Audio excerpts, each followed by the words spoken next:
I'm perfectly willing. Yeah, Megan, did you share that document with me, or was it in the drive? Yep. So if you go into the Environment Committee shared drive, and then you go to the Community Resilience Grant, it's all written up in that folder. So it's shared with everybody. Okay. Yeah. So today, Megan and I had a chance to kind of talk about a little bit about what you guys had talked about last week, and put some numbers to some of the ideas, just so we'd have a better idea of, you know, what we were kind of talking about. And so we have a little document to kind of start with. Here's our baseline kind of assumptions for putting this together, was based on the conversations that seemed to indicate that the group was most interested in doing projects that could affect the largest number of people, whether it was because it was going to reduce municipal costs, or it was for public events, and that weatherization and electrification were of interest. So, sorry, I just realized my computer's at 18%.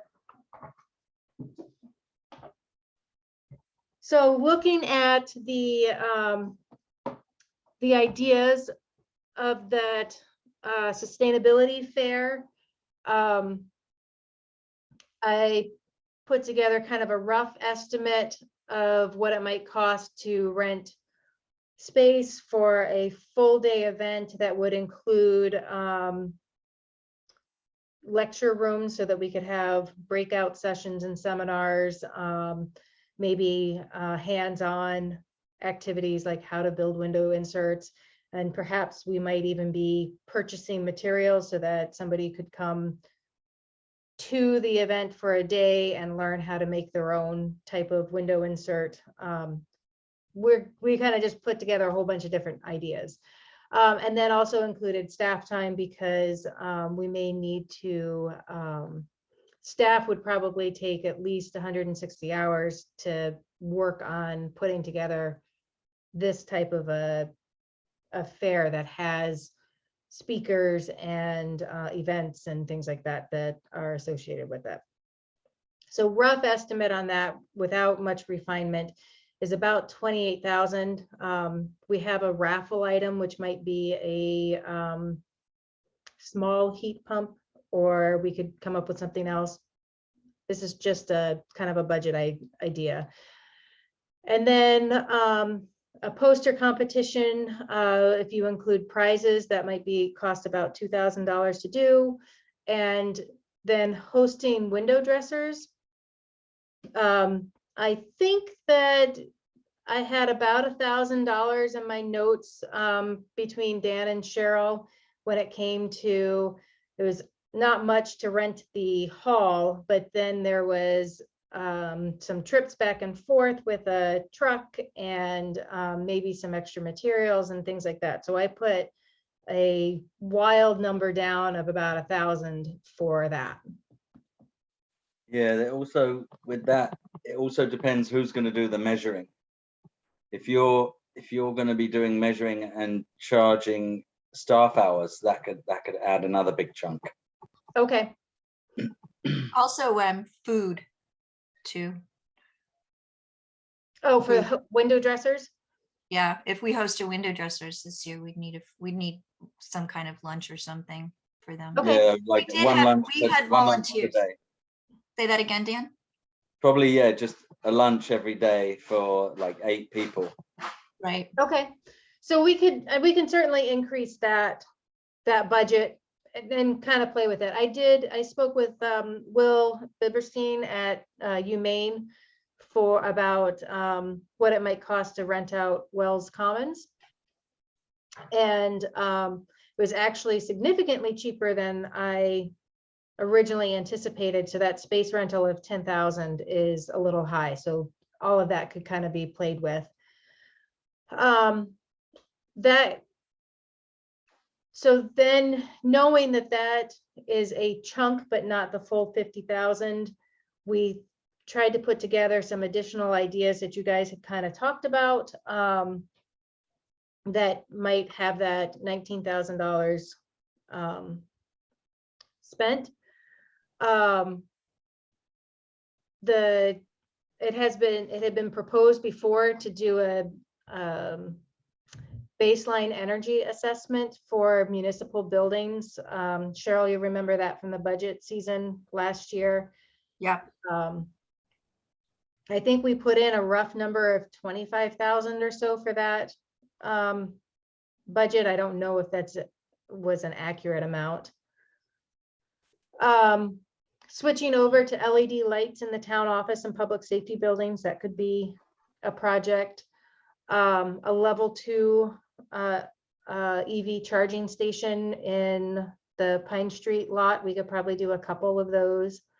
And then another one that we've actually talked about and that we've been wanting to do for years and we've not had a grant opportunity yet is a stormwater educational walking tour around Orono, particularly around the town office and school buildings.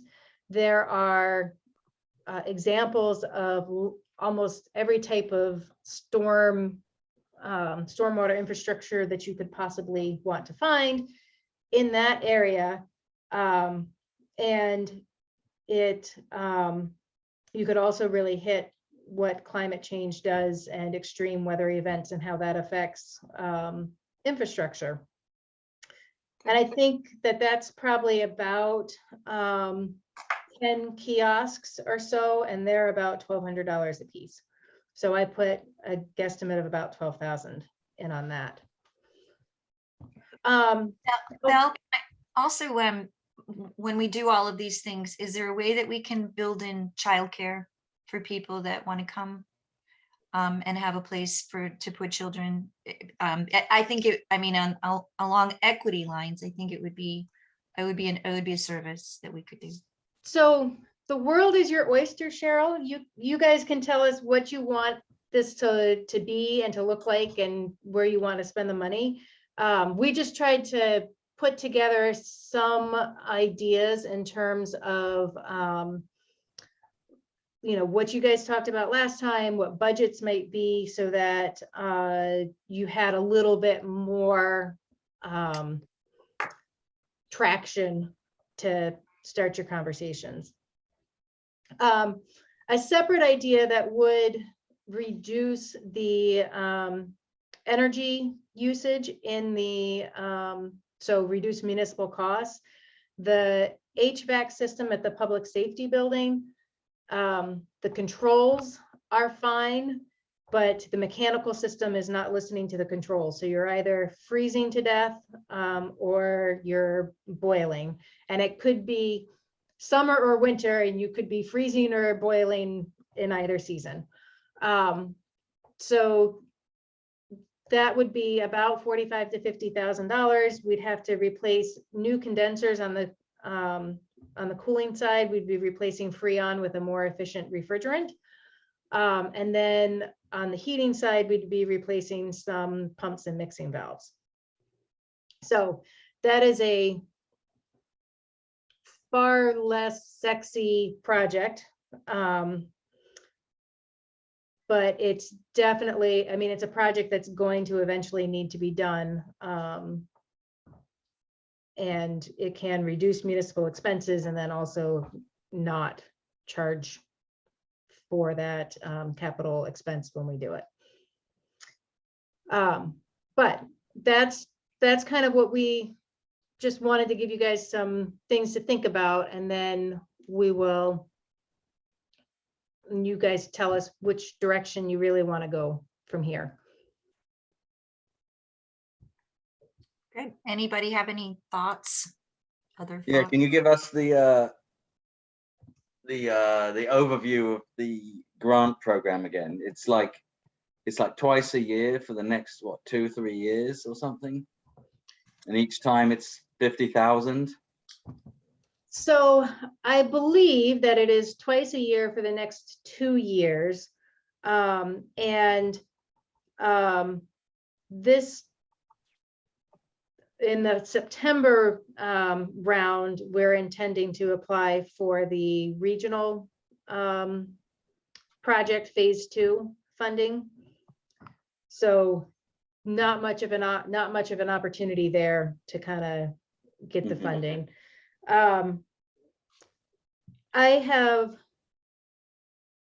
I've tried to double check. My impression was that it was for 2 years, and so there would be 4 rounds.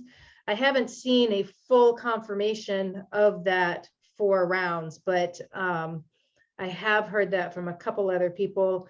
Megan, who did attend the same meetings as those other people, said, I'm not sure if it is for sure those, 2 full years, so 4 rounds. And one's coming right up, isn't it? March, it's a month, right, Megan? Yep, March 22nd is the due date for this one. And then the second one is September 20th or something like that. So But yeah, that's so you can either apply for this grant as a single town, which is what we're going to do this round for the March deadline. But then, as Belle was saying, for the September deadline, Orono is going to partner with Bangor, which gives you $100,000 limit or maximum. Megan, So that's do why you it's know only when- 50. Megan or Belle, do you know when the funds will be available? If we get this grant, when will they be forthcoming? Like when will we have? I thought Go ahead, sorry, Megan. I thought they said that they would let us know by March By the end of March? or March, April, May. Sorry, May. May, okay, The so other- that would give us The time. other M Right. month? Yeah. Right. That would give us time in November to have everything. If we decide that November is the month that we want to do this, weatherize Orono. My leaning for this first one is to get the town involved and do the fair. I was looking at your website, Dan, a little while ago, and you had some workshops with students that you had some building I'm not going to get this right, solar panels for cell phones, a portable solar cell phone charger. a portable solar cell phone charger. It seems to me would be a fun workshop to do. Maybe for the town or something if they Yeah, wanted that's to really, it's sign up probably for fun something for the like people doing it. It's an absolute nightmare to do. that. Is it? Okay. You need a workshop. So we were doing it in an electronics lab on campus that had like proper workbenches, soldering irons, all of the gear. I see. Lots So of that's not anything you would be interested in. I think it would be hard to pull it off in the Wells Conference Center. Belle, But- did you? but- Yeah. But I we could hold one if we can get that same lab/classroom space from the electronics department. We could do it. I've still got a lot of the old equipment. Would you need any money for that? Any funding for that? Yeah, you have to buy the solar wafers because that's and little thin copper strip and solder, and yeah, you need to buy some hardware and then you actually construct it yourself. And do they work? Yeah, I've got a bunch of them that I built. I mean, they're pretty, to be honest, if you were going to spend the money on a solar cell phone charger, you'd go to a store and buy one. It's just a fun activity. At the end of it, you've got this plastic Tupperware thing with like little tiny wafers inside it that are really, really fragile and you don't dare move it. And like, yeah. Sounds like It's a fun kind of workshop. fun. My I mean, another question. I could bring one in just to show people and do like a show and tell instead of actually having people try and build them. I could just bring in one that's been built and all of the separate bits that go into making it and just explain how it's put together. Right. Another question that I have, I'm just, and everybody just feel free to brainstorm here. Did you look into the rec center at all? Renting, the rec center and just putting tables up as a fair idea? So I know that the rec center doesn't love doing student life events. So Will asked me how much space did I think I need, and I said, I don't know. I think we'd like to keep it small enough that staff could handle managing it. I was imagining that we'd have, like a fair area and then a couple of rooms for breakout sessions. So Okay. he gave me pricing for Wells. The option, like the bigger option where it's just tables, would be the field house. Okay. I tell you what, Belle, if you do it in collaboration with my office, I can get Wells pretty much for free. And all we have to pay for is food. I mean, we're just trying to put together some thoughts and ideas. Yeah, that's why that 10,000 seems really high. Yeah. Well, I was kind of going on when I used to do boat shows and kind of how much that space was costing, et cetera. Will got back to me after Megan and I met. Yeah. And he said that the cost to rent for a full day, all 3 rooms at Wells, is $1,200. And then if you're going to rent it the night before so people can move in, that's another $600. And Yeah. then if you're going to, I assume everybody would be out. And then if you're going to have food, that would change the price, et cetera, et cetera. So, I mean, this was Yeah. kind of a quick and dirty, how can we get a number? Yeah, Kind of out there. start building it up. And then in addition to all those numbers, I might be able to get a further discount right. by doing it through my office. And I would assume that we wouldn't want to be like fully professional and have like the pipes and drapes and the tables that are pre-set up, and there's like your 10-foot sections like a regular show. But if we wanted to do that, we would have to get a rental from Wallace Events. We'd have to get pricing on that. But really, I just wanted people to have the idea of, if we do a vendor fair, it's not like a vendor fair can just be done for free. It would cost time, and it would cost, there would be some cost to host it. Right. I do have Adriana's thoughts, if you'd like to hear what she was. So she said, she looked at the list, and here are some of the strategies that she is in favor of. Strategy area A, which is the embrace the future of transportation. Install EV chargers in public parking areas, or implement strategies that encourage municipal/tribal employees to commute via carpools, etc. Strategy area B, modernizing mains buildings. Adopt and execute a plan for energy efficiency and building envelope weatherization improvements for municipal buildings. Strategy area D, which is grow jobs and protect natural resource industries. Adopt policies that enable, support, or incentivize local food production and consumption. Strategy area E, protect the environment and promote natural climate solutions. Create or update a watershed plan to identify flooding and water quality priorities. Strategy area F, build healthy and resilient communities.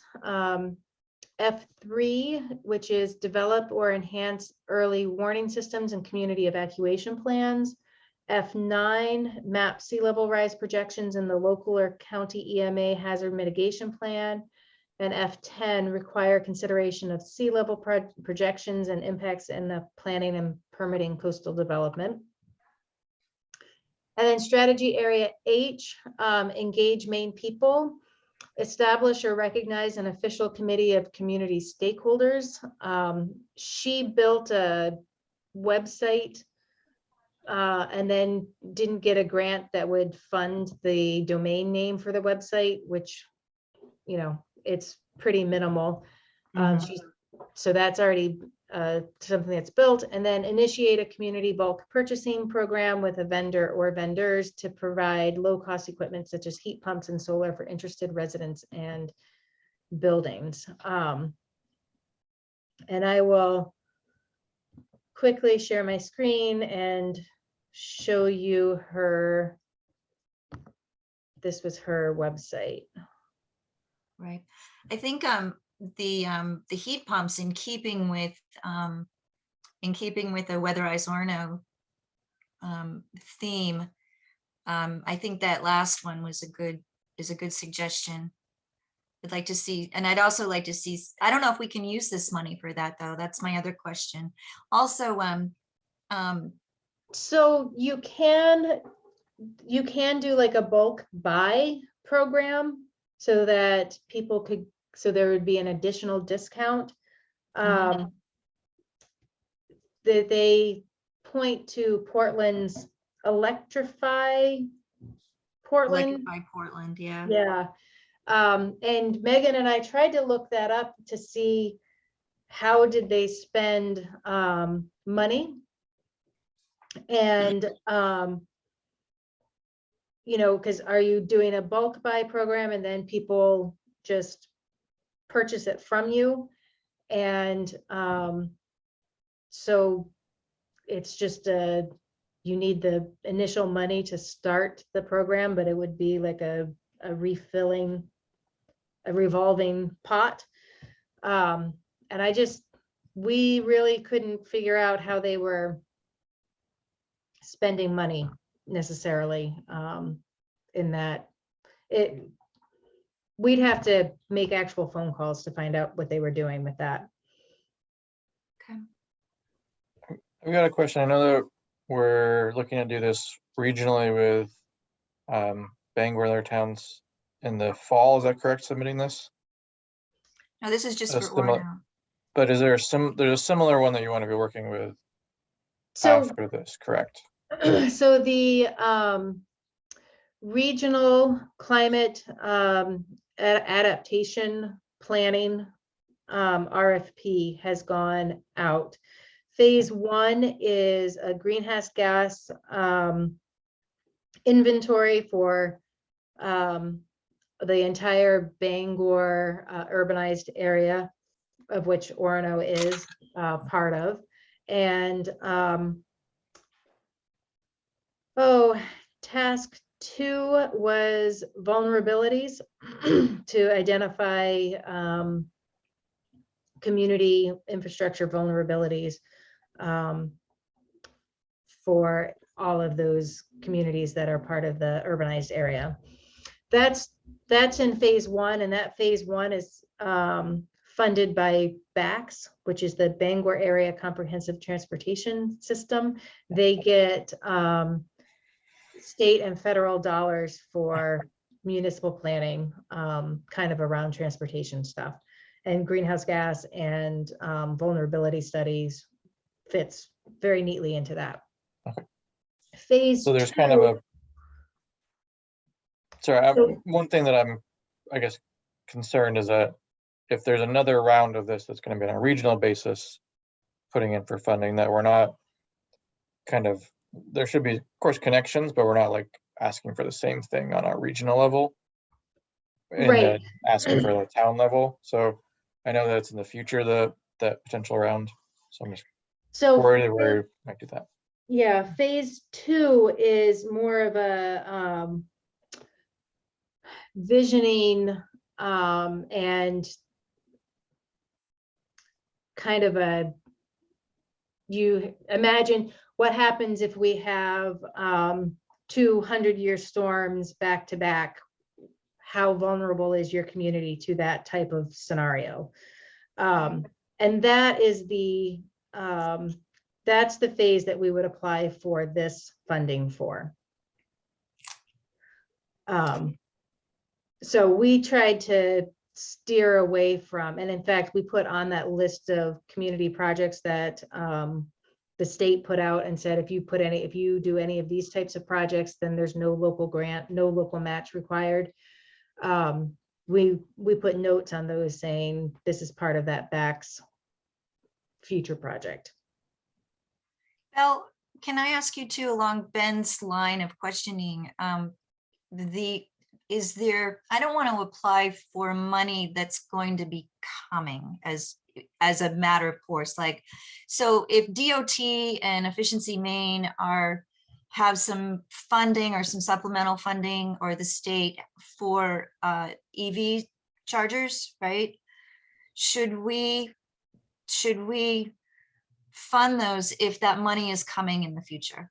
And I guess that's what I don't know, is what is coming down the pike that we don't want to spend our grant money on, because the money will be coming from another source almost kind of automatically. And I know that some of it will be coming. I don't know if, unless that money is all tied up in grants.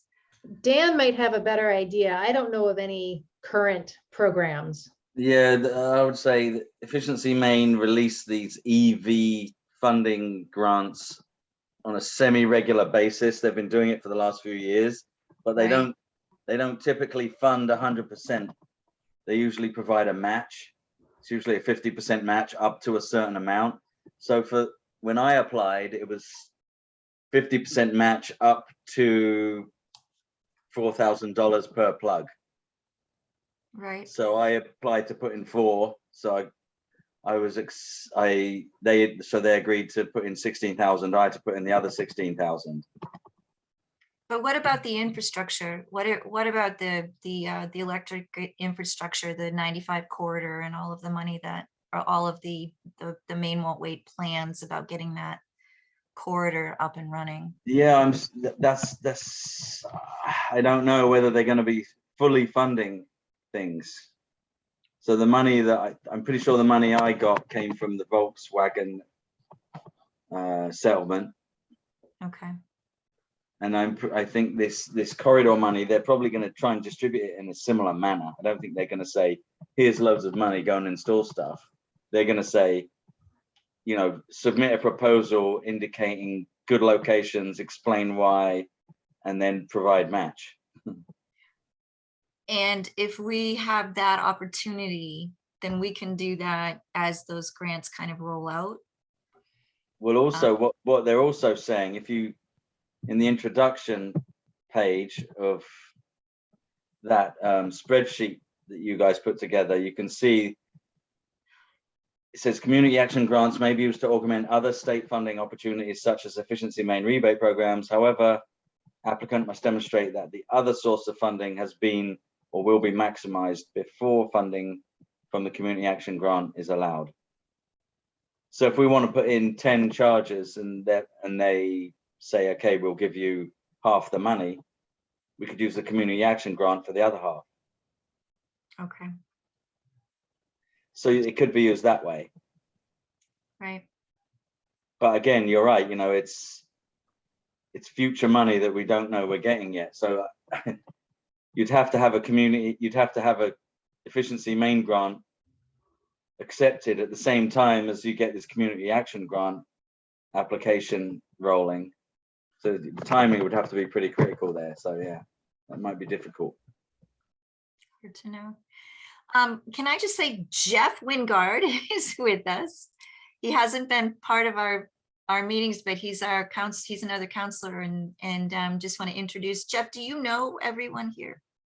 I don't believe so. I know most of you guys, or I know you by name anyway, if we haven't met in person.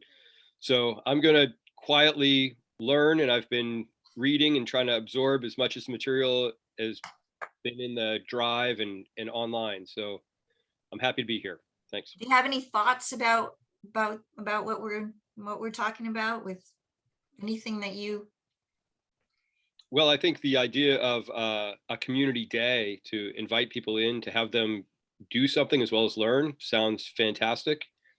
And I'm amazed at how much coordination Belle and Dan and everybody has already done regarding the grant process. So yeah, my big wish is that we're kind of more thoughtful as we go forward, and so that we strategically apply for the grants that are going to maximize impact in Orono, rather than just trying to like spend a lot of time applying for every grant that's out there. So I think this, you know, the effort that has gone into identifying the goals has been really good. For me, I'm really interested in goals D, E, and F on that chart, which seem to be based more in resiliency and planning. And that probably reflects my ignorance of some of the more technical things that you guys have already been working on. But I'm really interested in food sovereignty, local food sources, and making our community more resilient in the face of climate change. So however I can help, let me know. Awesome. Yeah, so I think when we went through this last time, we also had interest in D, E, and F, but they were either no cost, like adopt policies, or they were huge cost and $50,000 wouldn't do much for them, which is kind of why we ended up a little bit either further down or right up at the top with the electrify. One thing we didn't mention, which I should, one of the options is to purchase or lease another electric vehicle for municipal use. So that would certainly be a practical use of the money, not necessarily something that's going to make a publicity splash, I guess you might say. I'm feeling like the conversation that I'm getting from the committee is that you would like to be able to use this grant to leverage better awareness and maybe community action. Is that? I'm interested in community. Yes, I'm interested in community action. I also had a conversation a long time ago now with I'm going to say Mark Harmon.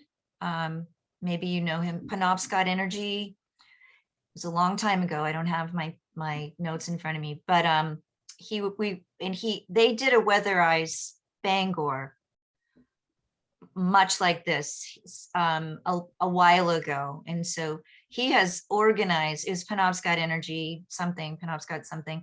They organized a whole the event, a weatherized Bangor event, pre-COVID, so it must have been probably 3 years ago, pre-COVID, and had vendors and had different vendors talk about different, which I think is what we're talking about. Talk about, give options for people for maybe discounts for insulation, maybe solar panels, all of the different vendors that have an ability to kind of customize or identify problem areas in our community's homes, so that we have the community involved, and then people could make arrangements specifically with specific vendors. So like I'm going to say insulation, heat pumps, anything that they need, solar panels, things like that we can use to kind of to weatherize our community. So I'm kind of thinking more community lines. I'm thinking municipal as well. So if we can throw in a couple municipal buildings, that's still weatherizing Orono, quote unquote. But I think if we can really get a nice community, a community organized event. And I'm thinking a month. I'm thinking, you know, when can we do this? We do education, we do, and you know, Thanksgiving is in there, so it wouldn't be every single day, but that's when we can set up the window dressers. We can, I mean, we can do events that, you know, a month long with, you know, weatherize Orono kind of thing, and make it a big deal for Orono, and that we are really, really trying to help people reduce their fossil fuel consumption and put a real progressive spin on what we do here in Orono. So that's kind of where my head is right now. And if we can get some kind of a municipal building, you know, involved in that, I don't see why that would be a bad thing. But I really would love to see our townspeople involved in a big event that would help them with costs. Dan, do you have a feeling for the cost of a study that would do baseline energy? Sophie, are you there and able to describe exactly what it is that we estimated $25,000 for?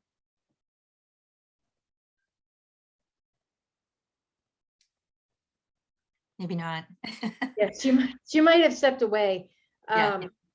We had in the budget $25,000 for, I believe, doing baseline utility usage, and maybe even some blower door type tests for all the municipal buildings. Does that seem like that's what the price should be? I think that, yeah, I think the blower door testing can be quite pricey.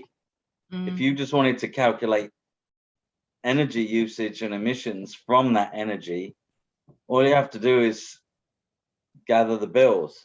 Look at your bills, yeah. And that's, you know, that's just a matter of someone's time and effort. Right, and we have the bills kind of put together. I guess what the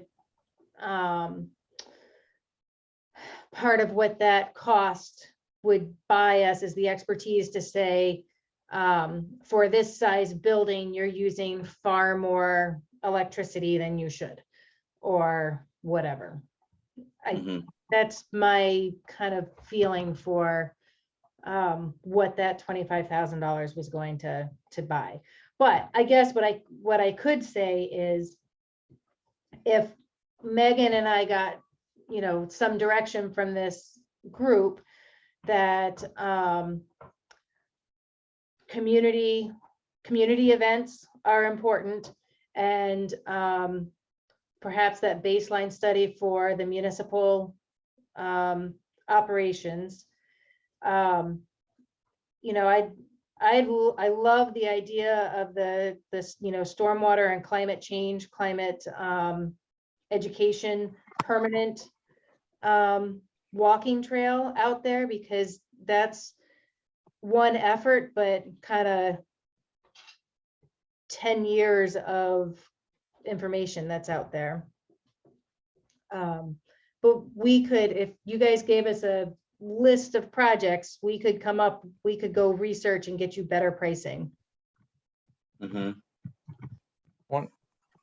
thing that I think I'm certainly for community awareness and making sure that people are aware of different things that they can do and help for themselves. I would like to see at least some of this be kind of tangible, of like, we took X amount of money, we purchased this or did that, and in turn there's a reduction, whether that's a municipal building or if it's something where we can say we made X amount of window dressings and that's going to reduce sort of things. If it's only awareness and we can't kind of like measure, like, all right, we've done this to reduce it, even if it's the, as you said, Belle, the unsexy fixing the pump at the public works sort of thing, that's still something that we can say this money is gone towards reducing energy use or reducing environmental impact in some way.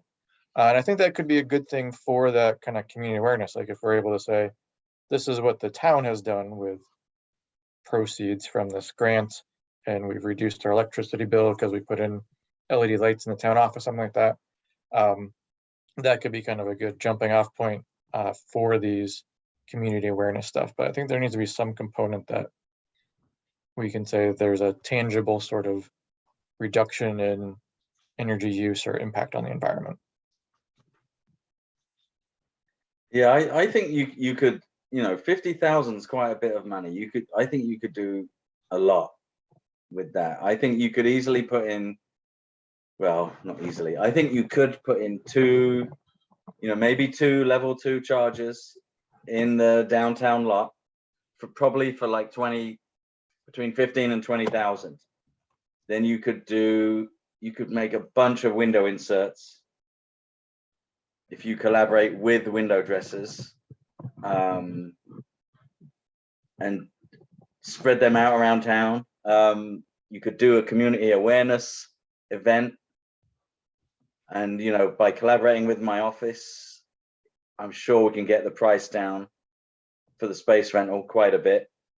I'm also working with AmeriCorps on something called a Main Energy AmeriCorps program, and they also do these window insert builds and community energy outreach events.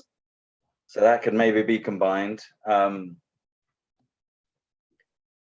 Then I think instead of doing this blower door testing on the municipal buildings, I think you'd get a lot more bang for your buck if you just got a building, construction expert in to look at your walls and look at your windows and look at what the buildings are made of.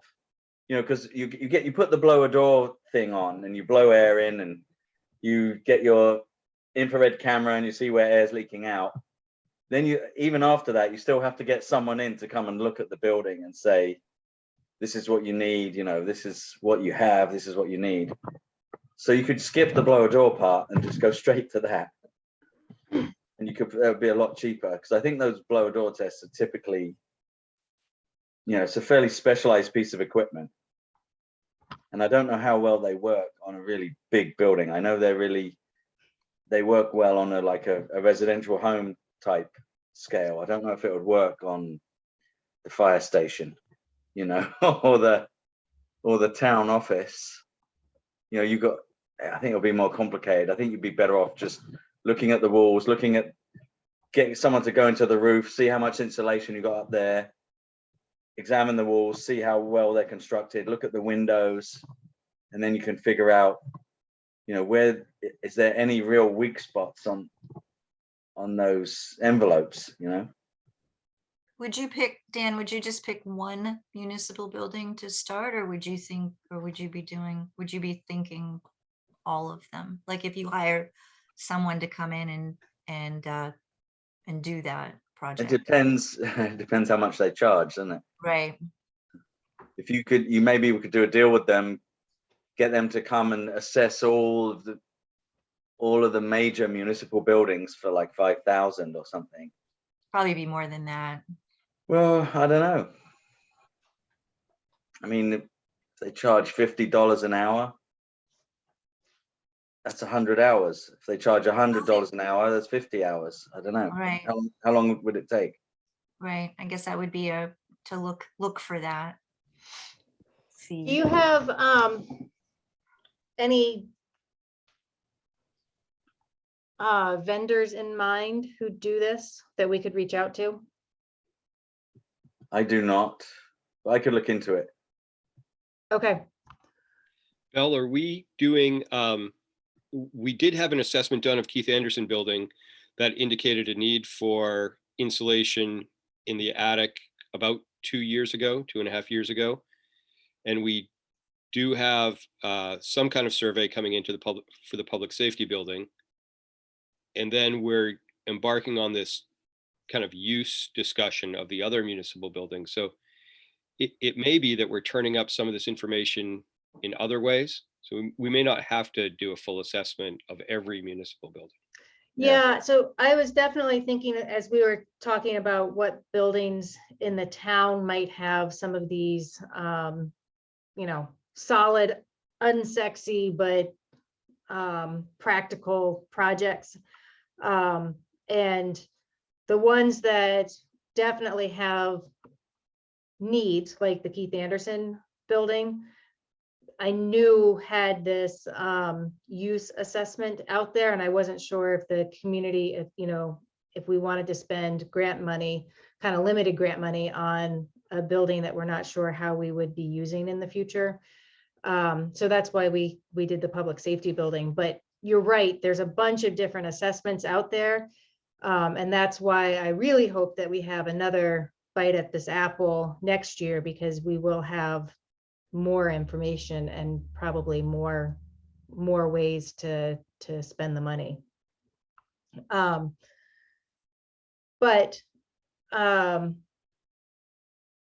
So I think what I'm hearing, and that Megan and I can start pulling things together. What is the group's feeling on that, the stormwater climate change permanent walk? Should we? I like that idea. Yeah, I like that idea. I think that we can add that to the list. I think it's definitely worth, looking into in more detail for some more solid numbers. Yeah. You would need 12 kiosks, you think? You said 12? I said 10. I think 10. Okay. I think they're about 1,200 a piece. Oh, okay. That's very good. They're the very nice ones. Public Works actually just rebuilt the kiosk in downtown. So they Right. may have a better feeling for, we could actually do this ourselves, and it would cost $600 a piece. So Yeah. well, How long, Belle, how long is that walk? Like if you were to start, if we did the walk, how maybe miles, or how long would that take? well, it kind of depends on how extensive network you want to look at, but you can get, I think, 7 or 8 kiosks, and not, like, if the school was still part of the town, like if we were also one owner, not leave that property. So there's right behind what my son always used to call Happy Town. Yes, I know where that is. Okay. For the rest of you who don't know, that is the kind of the ditch line behind the town office, between the parking lot and Forest Ave. Where the kids hang out. Right, the Yeah, it's school. called Happy Yeah. Town. Happy Town. Happy Town. And by the playground. It's where the older kids go to play. So right there, then there's the rain garden that's directly behind ASA. There's a wetland that's behind St. Mary's. There's detention ponds, new stormwater infrastructure from the school building that's now by the pool. There's a couple more things that are like up by the high school area. Okay, so just walking around the property. Yeah, and then, but other places that might be nice to have some information would be like Johnny Mac Brook is a kind of a fairly major feeder to the Penobscot. The Stillwater, you could maybe have one there, but the tight network is very, very short, and could be done in a couple of class sessions put together. I'm in favor. There's an old kiosk down at Summer Street Park that Mhm. you can't even read anymore, but I think it was an attempt to start this years ago. That was, so Norm Poirier put that in, and I think it was supposed to be for the Historical Society to put information in. And I'm really not sure. Thank you for reminding me, I've kind of forgotten about it. I think that we could probably get some fresh information in there. I'll maybe mention that to Megan and Mitch to see if it's still viable as a kiosk.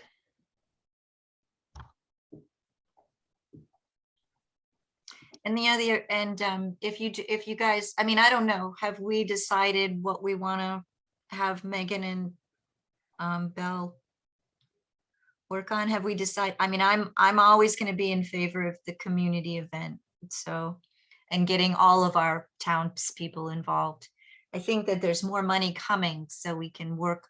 Once we get the community involved, then we can isolate. I was going to say isolate. We can separate and put a big chunk of money into the town if these grants are gonna be coming. But I think our townspeople, I think it would be a good collaborative coming together of the community if we have events that we can weatherize homes and we can provide some kind of discounts, possibly low interest loans. I know Sophie and I talked about that a little bit.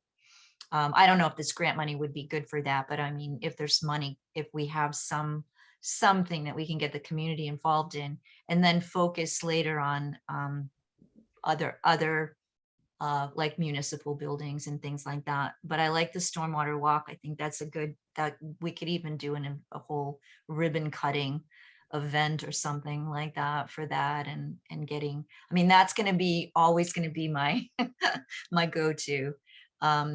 And then, but then make sure that that as the funding and as the grants start rolling out, infrastructure grants and those kinds of grants, that we can also take care of our town. I like the idea that Ben said too, of something measurable. So that's always a good quantitative, collecting that quantitative data to make sure that we're reducing our footprint, our carbon footprint, which is one of our goals as a committee at the beginning. And still, I'm sure. Still, I think that's where the municipal buildings would come in. Right. So if we've got billing data going back years, and then we put a whole load of insulation in the attic and put window inserts in, you should see a measurable change in energy use. Right. And combining with your department too, Dan. I mean, making it a collaborative effort with UMaine is always a good thing. Always a good thing. In terms of like a gathering place, and to learn about this, I always think about the library, and there's the community center there.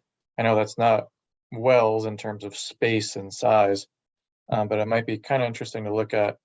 I know the library is relatively new, so hopefully there's not a whole lot that needs to be done. But that could be something where it's, these are efforts that are made at that location or the community, the senior center there. And also the library, I know I know they have like the wattage measurers, like something you go through and measure that. Maybe there are some things that we could tie in with the library of, there's some equipment that is kind of expensive, but can be really helpful for measuring your energy use or reducing sort of things, and have that available. And then it's not just a one-time thing, but it's a recurring sort of access to equipment, and have knowledge kind of there that you can kind of go to. And the library is a small space, but you could still do some things where you might be able to, and some of the spots combine it with the community center of doing window dresser sort of things, or simple as like, hey, here's how you can take a can of spray foam, and this is what you do for insulating around a electrical box sort of thing, or something like that. And even maybe having some of those things there. Again, it's community oriented, hopefully sustaining, so it's something you can keep on going back to, not just for a month. That might be a place to look. And if there's something, maybe in terms of showcasing, if there's something at the library, I always walk by it and see that nice south facing roof line of like, because that's a place to install solar panels, and then you could say, here's how much we've reduced in terms of energy use or something like that. So that seems like a spot that could be good. Wells, if it's reasonably priced, and it seems like we could get a discount, would be a good spot too, as well. Don't we already have the library enrolled in the net energy billing program? Did we put them in? I think that I know that we did the,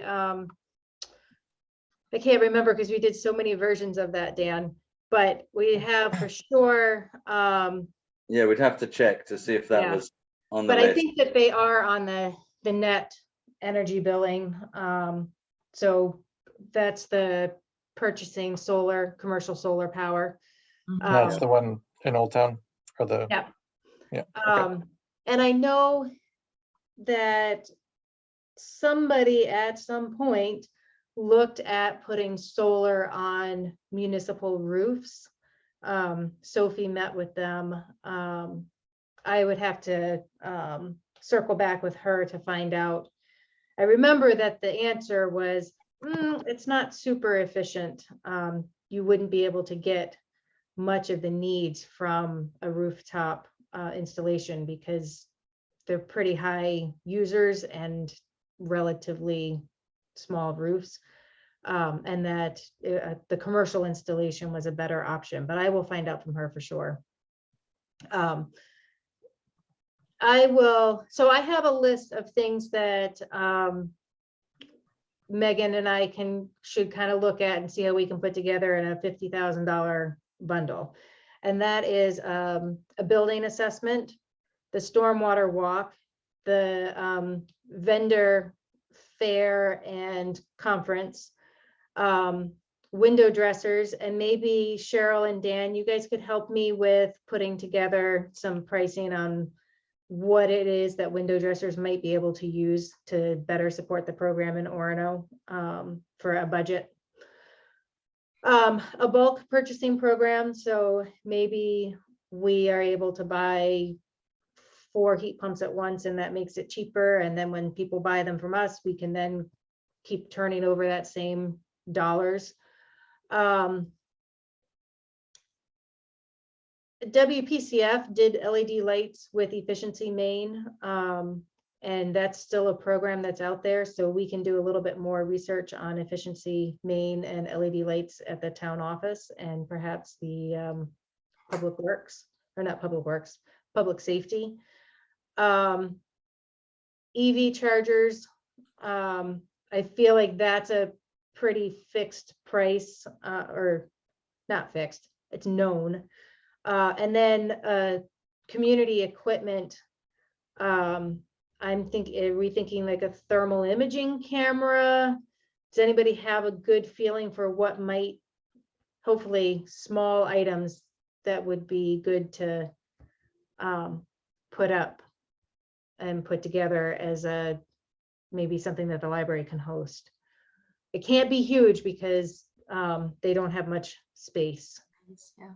I think those kilowatt things that Ben was talking about were quite useful. I got 4 of those in my office that we use at outreach events, you know, and you plug one into an incandescent bulb, one into a CFL, and one into an LED, and they all give out the same number of lumens, but you look at the power use and it explains efficiency.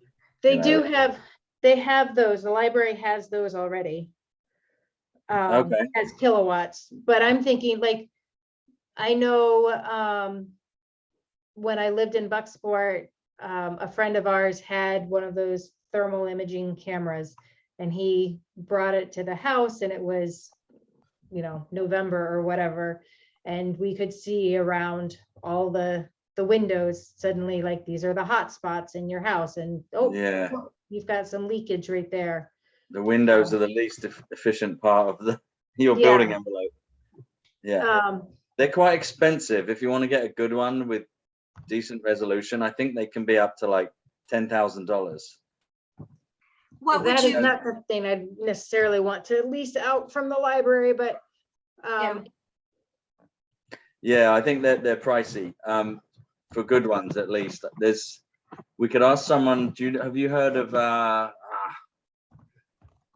can't think of his name now. The name's escaping me. There's a professor on campus that invested in a couple of these, and he flies them on a drone over the campus, and he like looks at buildings and looks at the buried steam lines and stuff.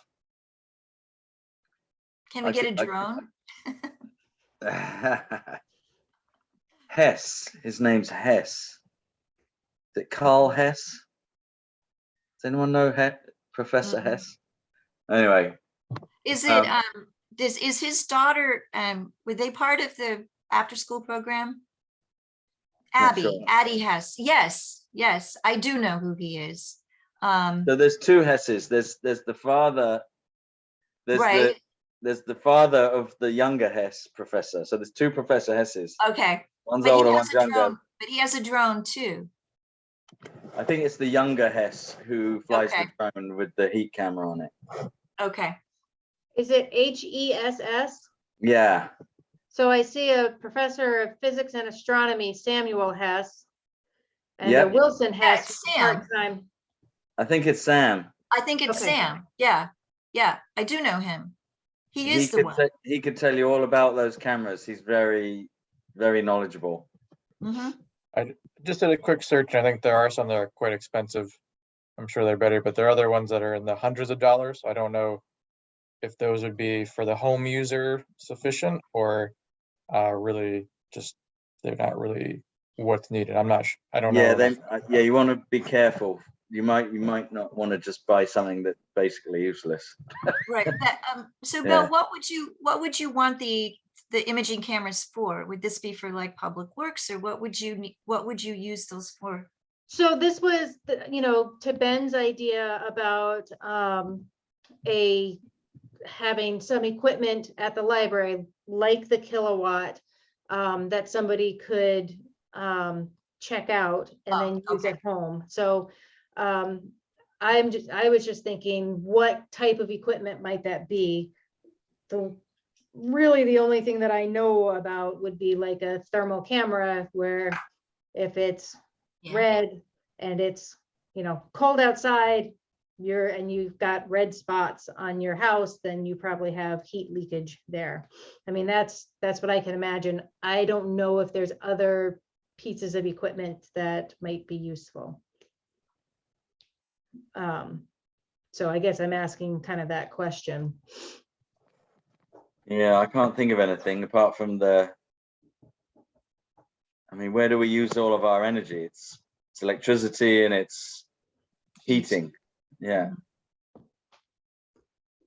And I could double check with Lori to see, but I have to imagine that she's got a good selection of, Lori Carpenter at the library has a good selection of weatherizing, like how to weatherize your house type books.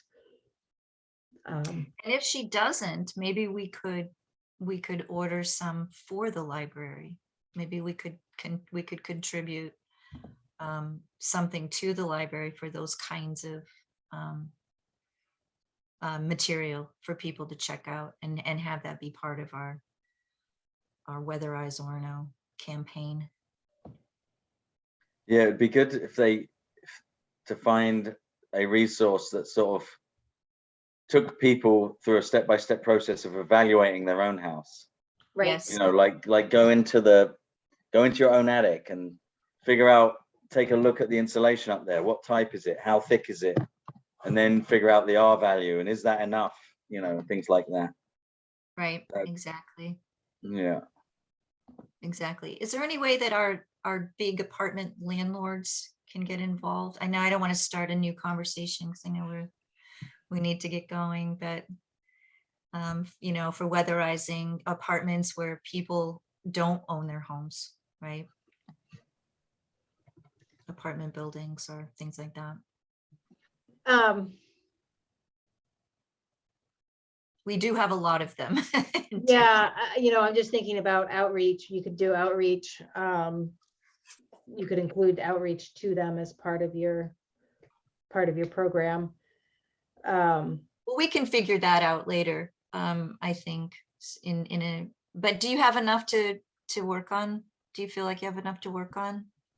Megan, do you feel like we have enough direction to go?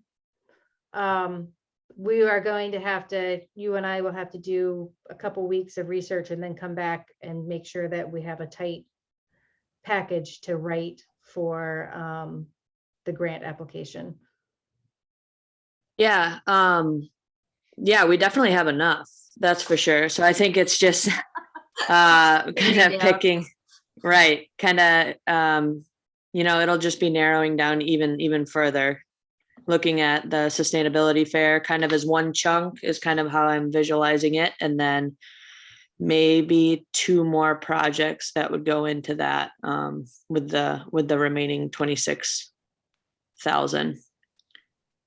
So it'll be narrowing down those kind of other projects if we are for sure going with the vendor fair. Yeah, and I think we can actually, we can look at reducing the cost of the vendor fair as well. So with a more refined look at what might not actually need to be done, rather than kind of a, you know, test what's out there. Yeah, quick Googling for some of these, like a FLIR decent camera is about $600, and that seems like that's not too much. Yeah, FLIR's the brand here that Hess uses. Yeah, so they have good, better, and best, and looking at the better, that's about $520, $600. So that seems like actually that might be a decent thing to do. And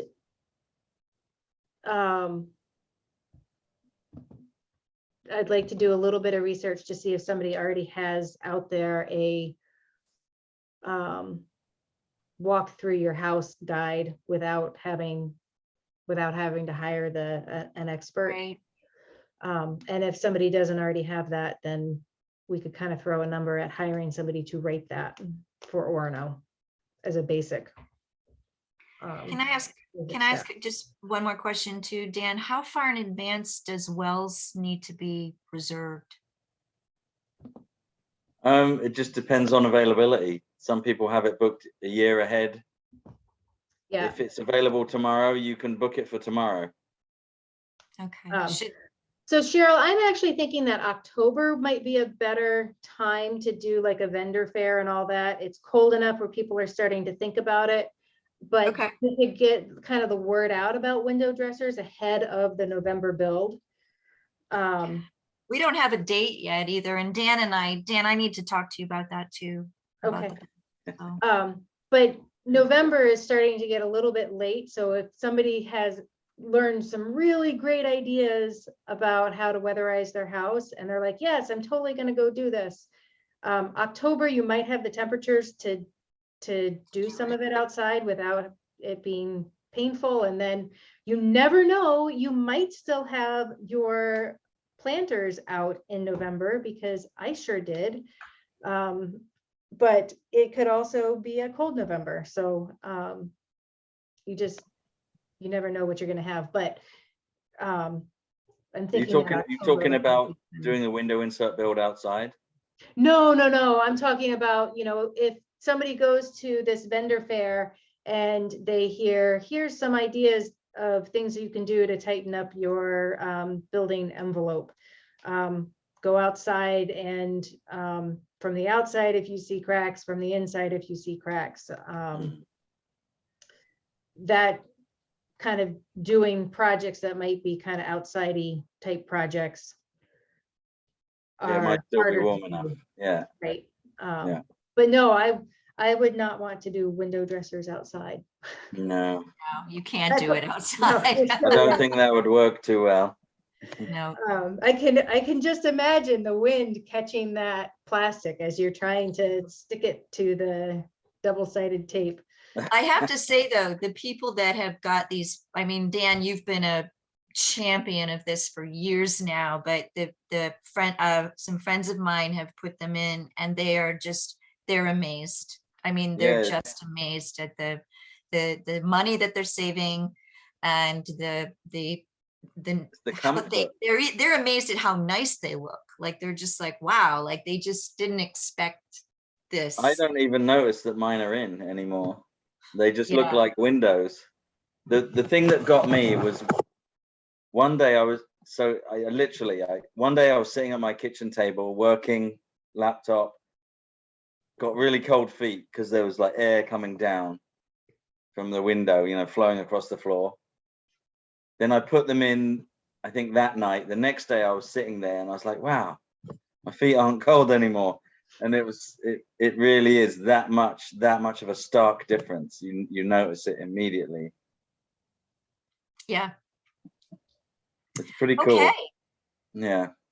How do we feel? Ready to go eat something? So I think that we've got, some guidance. Our next scheduled meeting will be the 23rd, right? Yep. Pretty sure. And I think Megan and I can have some answers by then. I swear, Megan, it really will be an and me, not just a pitch Megan under the bus approach, which is my usual. That's been my approach thus far, as long as she's been on board, but I promise. Well, if you guys need any help as well, if you need anything that, I mean, if you have any homework, I can pitch into and help out and do some research if you have anything that you need to have done. So And Megan, you and I are meeting to talk about EV chargers before then, right? on the 14th. Yeah, that's right. On the 14th. Yep. Yeah. So hopefully with that will help. The information that I do need, I need some information about window dressers and how much money we could kind of put towards window dressers to better support it in Orono. And then Dan, if you had some consultants in mind to who might do building assessments, that would be great.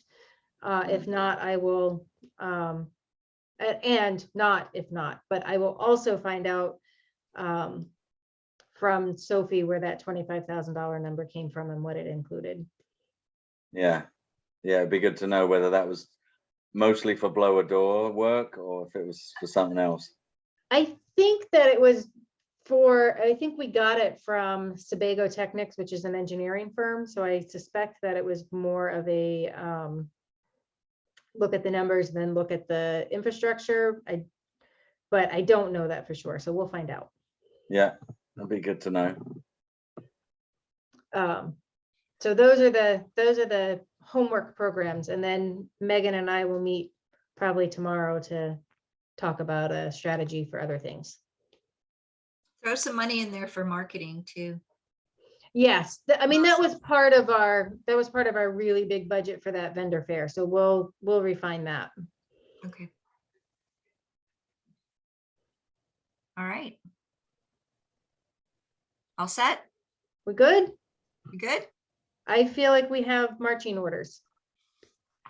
Excellent. Thanks, Let's get everybody. marching. See you All soon. right. Okay. Thank you. Good night. See you soon.